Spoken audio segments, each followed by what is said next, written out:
So what are your sports teams? Which teams do you root for, Patrick Wilson? I grew up in Tampa Bay. Okay. So I'm a big Buck fan, big Bolt fan. We've had a lovely year. You sure have. My gosh, you sure have.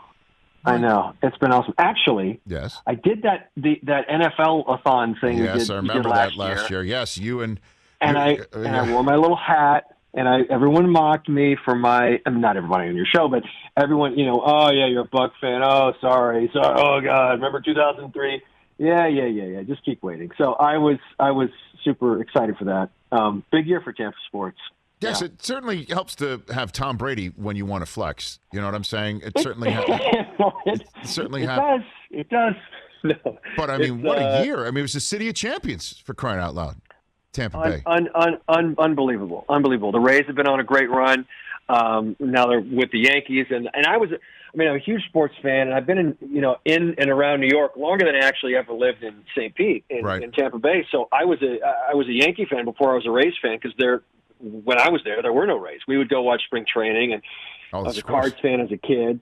So, and my dad was actually close friends with the boss. So George Steinbrenner actually set me up with my first meeting with an agent.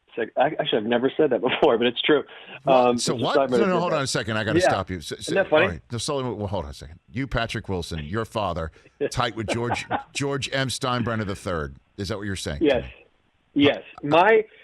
In Tampa, a little backstory. So my dad was a TV anchor at WTVT down there for, he was an anchor for 50 years, and he was in Tampa for 30.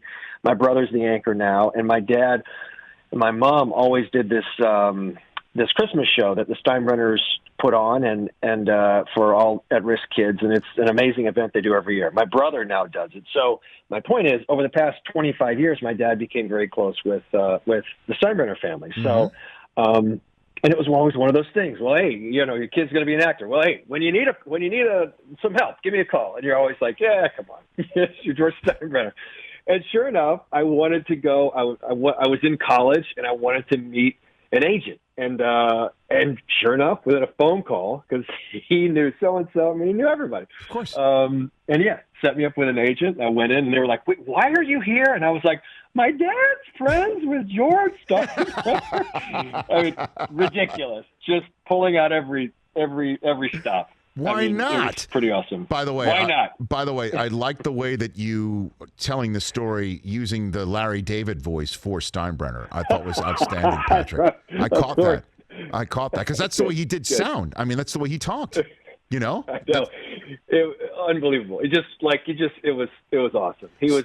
The thing is, when you know that family down in Tampa, yes, different than obviously, clearly, much different than your experience as a New Yorker through the lens of the Yankees. But down there, because he was so active in the community and all the philanthropy that he did, it was.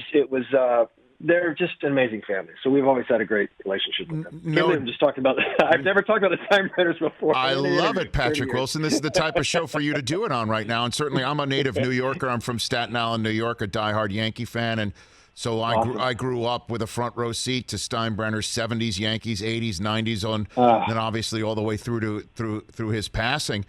You then would definitely have to agree that if he was alive today, you would definitely not be professing your love for anybody other than the Yankees on television or radio. This is very true. Please. This is very true. Never do that. And I will tell you, in the mid-'90s when the Rays finally came up, right. I could still wear both hats. I could wear the Rays hat, my original Devil Rays jersey. I could wear them in New York because they were like, oh, isn't that sweet? Oh, look at you, cute, wearing the loser. And it wasn't really until early 2000s, obviously close to 2008 when they got really close, that you felt like, oh God, do I have to pick? And that's the story of an actor. It's sort of like wherever you land is, your home. But I carry such a deep pride for my hometown team as well. Yeah, it is like that Seinfeld episode where Elaine was told to take the Orioles hat off sitting in Yankee Stadium. That's real. That's real. Oh, hey, so during when the Red Sox won in 2004, and a dear friend of mine, Jody Mankiewicz, who's married to Doug Mankiewicz, I sat with the Red Sox wives in Yankee Stadium. I said, listen, you're a friend of mine. I know you since the 4th grade. I cannot. I'm not cheering for the Red Sox in the wives section. Like I won't be a jerk. I won't cheer for the Yankees. Right. But that was a very, I just because you got that. It's like code. Like I'm in Yankee Stadium. Of course. I don't care how many Red Sox I'm surrounded. And she perfectly understood as I sat with all the Red Sox wives, very quietly cheering for for the Yankees. And then of course they left saying, we probably won't be back. And then of course they came back. No, So, I know. Oh, it is so sensitive, this sort of stuff. I love it. I love it. I love it. Hey, you watched all the way to the end. Thanks for that. Watch more right here.